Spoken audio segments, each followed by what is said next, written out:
quiet like this. It needs to be busier.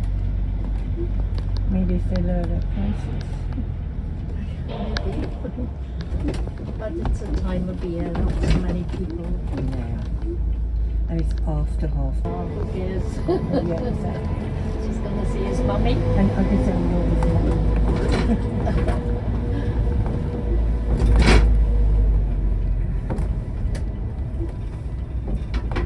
Well, I just say goodbye to my son.